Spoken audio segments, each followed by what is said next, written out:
Our next conversation today is with Hetal Doshi, who's one of 4 Democrats running for the Democratic nomination for Colorado Attorney General. At this point, 3. Ms. Doshi, along with Michael Dougherty and David Seligman, have agreed to appear on this program, and Secretary of State Jenna Griswold has not agreed to appear and take questions. Thank you for coming in. I appreciate your time. Thank you so much for having me. I understand that there's a lot within the portfolio of an Attorney General, but what would you consider to be your #1 priority if elected? Well, I think the #1 priority for any candidate in this moment is existential, which is defending Colorado in terms of a rule of law attack. And so holding the federal government to account when they come for Coloradans, whether it's democracy building or rule of law attacks, and making sure that we protect the individual and civil rights and liberties of Coloradans is top of mind for me. I mean, certainly it's easy to make a name for yourself in Democratic politics by being anti-Trump these days. Of course. How do you distinguish threats to Colorado and just this is popular because it gets me in the headlines for opposing Donald Trump?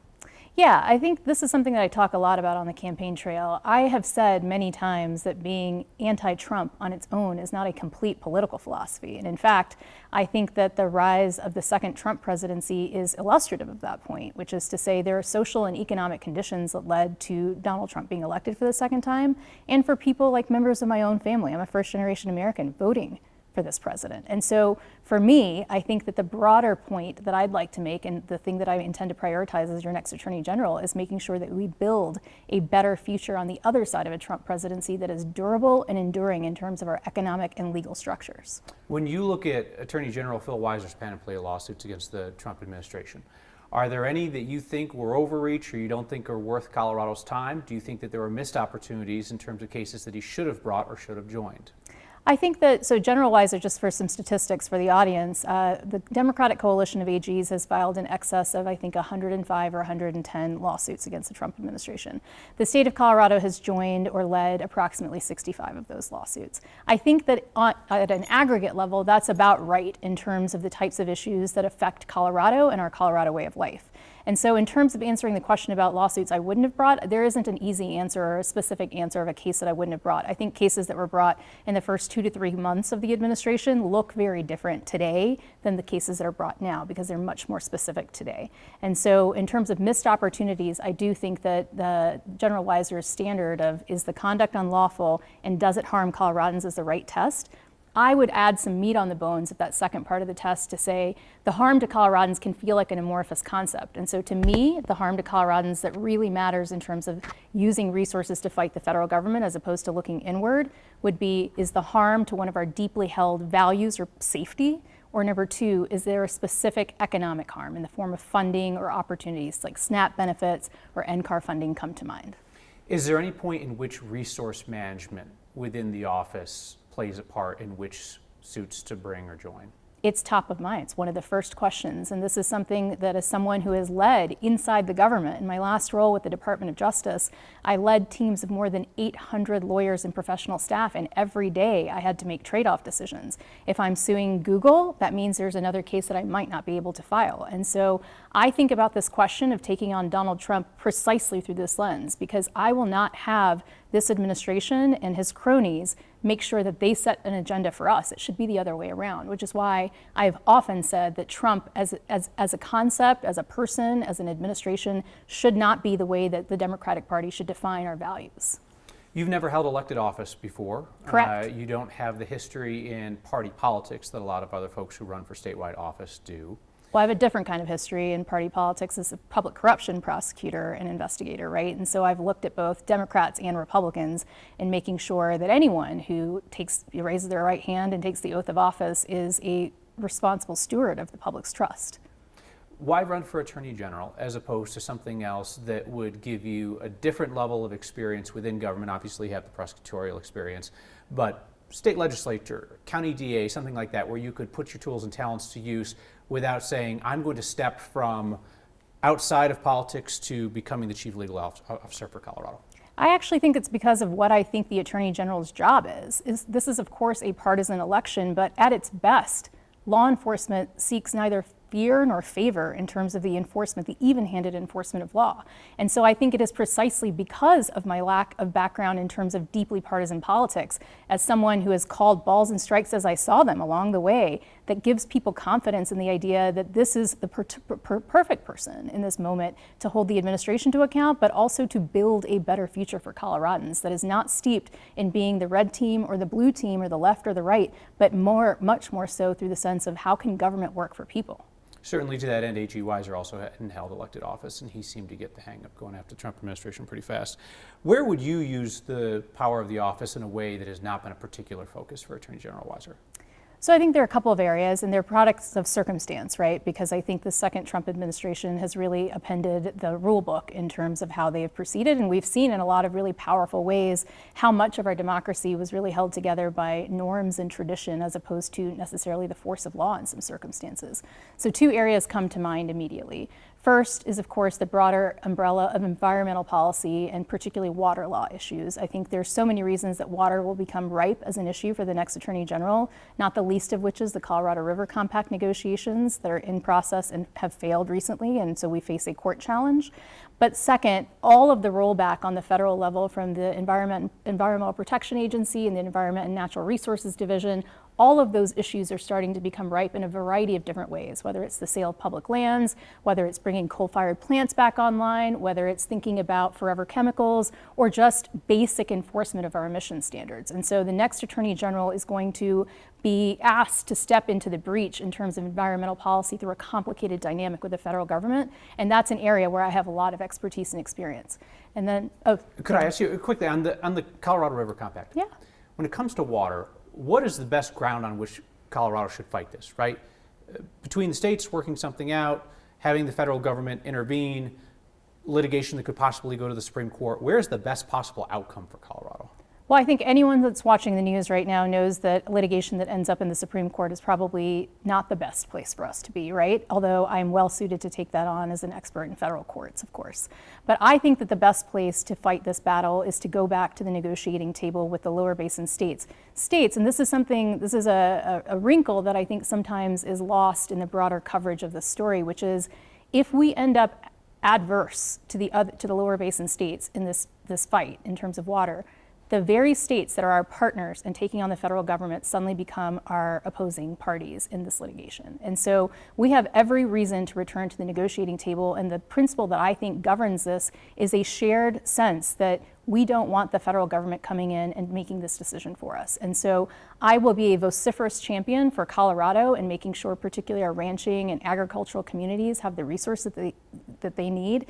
But everyone's going to have to make some tough compromises. And so we need to make sure that those compromises are rooted in equality and parity and fairness, and that Colorado is getting a fair shake in that negotiation. I interrupted you halfway through your answer about where you would focus the office in a way that perhaps A.G. Weiser has not.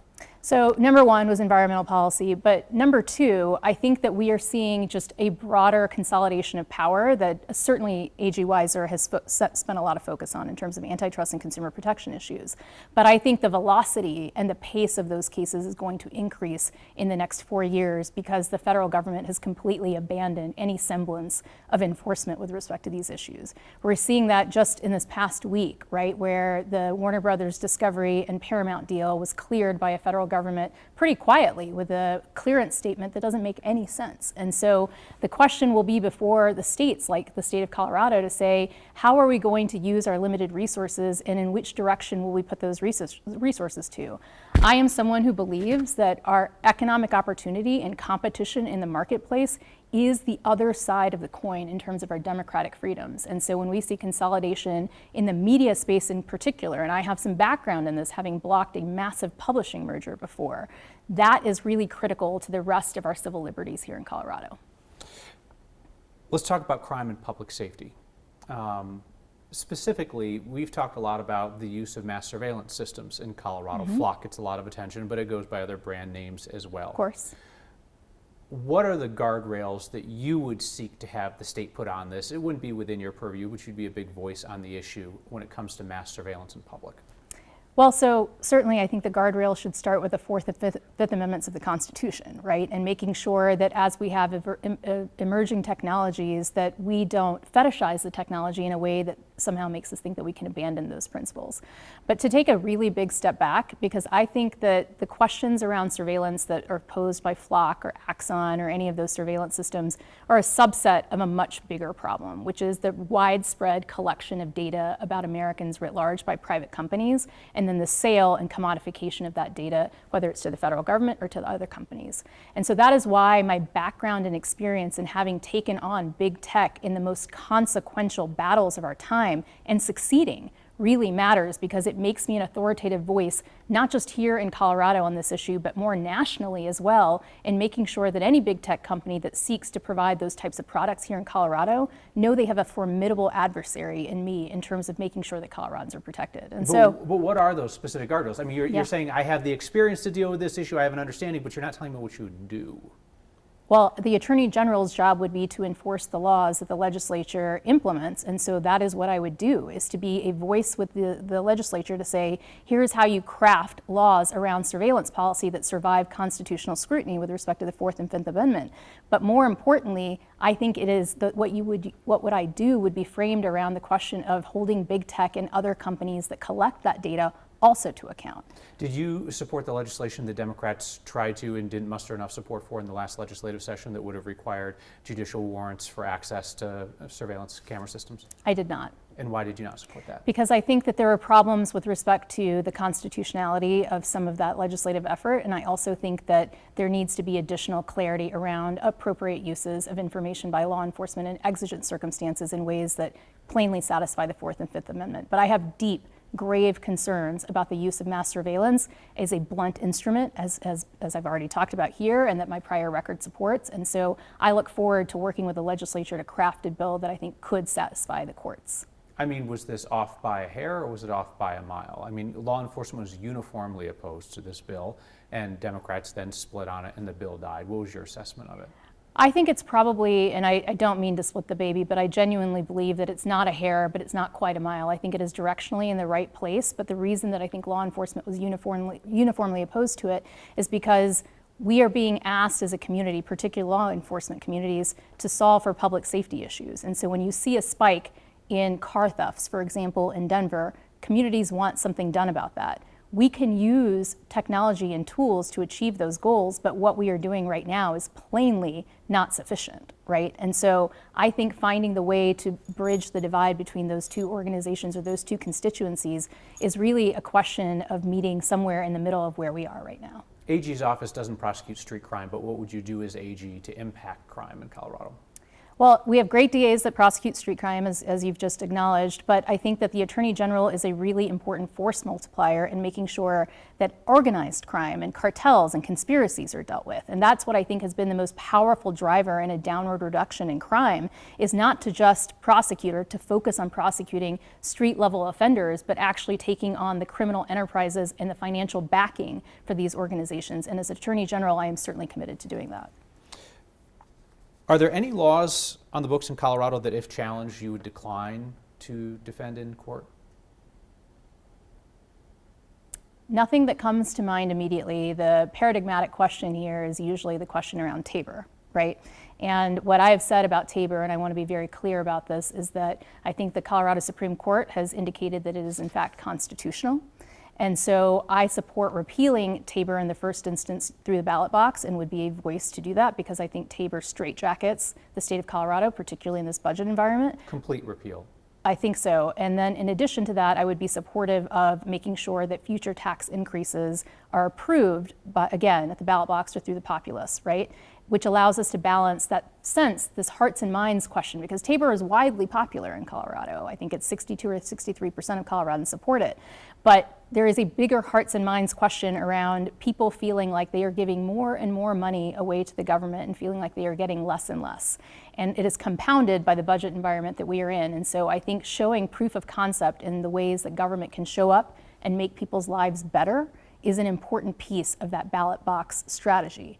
But I think it's a really dangerous thing when an attorney general who's the chief law enforcement officer for the state suddenly says, here are these laws that I'm not going to defend writ large, right? And certainly there are circumstances under which depending on standing and all sorts of other questions, that I may be in a position where I say I don't defend this particular law. But I don't want a future Attorney General candidate to say I don't support reproductive rights, and so I will not defend a law or defend a challenge to Colorado's constitutional right to seek an abortion here. I want to make sure that we're clear on the TABOR issue, and perhaps what we're talking about is a distinction without a difference. But it sounded like you were saying repeal TABOR wholly, then stand up a separate mechanism by which voters would continue to vote on tax increases, as opposed to repeal all of the parts of TABOR except for the portion that allows people to vote on tax increases. It's the latter. Okay. Yes. Okay. All right. Very good. Does it matter if Colorado's next Attorney General has courtroom experience? You have it, David Seligman has it, Michael Doherty has it, Jenna Griswold doesn't have it. Does it matter? Yes. Why? Number of reasons. And I think this is actually a broader question than just courtroom experience. I think it's substantive legal experience writ large, right? The two often go hand in hand, but I want to make sure that that distinction is clear. So in this particular moment, we've been talking about using scarce resources to take on a very powerful federal government that has more resources than we do, right? It's critical that the Attorney General not be a figurehead, but someone who can substantively engage with teams, public servants that are choosing to show up every single day to do this job and facing really difficult circumstances in doing so. And so I, as a leadership philosophy, do not believe that, it's say as I do or not as I say or whatever the expression is. I think it's important when you're asking people to do hard things, which is what we are asking them to do right now, that you have done them before and that you are willing to do them again. And so the reason that courtroom experience matters more than ever, and for the modern AG, it matters not just in public safety types of cases, but it also matters in antitrust cases, it matters in consumer protection cases, is that we are constantly going to be having to make hard decisions about which cases to litigate and how to litigate them. The Attorney General has to be a credible voice at the table in order to do that, and that's why I think that experience matters. Jenna Griswold has falsely claimed that she argued before the Supreme Court. Is that parsing words? Is that disqualifying dishonesty? Is it something in between? How do you read that? I don't think it's parsing words. I think that it is incorrect to say that I have argued to the Supreme Court that if you're not the person that's writing the brief and standing up in front of court, that matters. There is a special licensure and admission to the Supreme Court bar, and it is small for a reason. And so I think that that is problematic. Is Jenna Griswold qualified to be Attorney General?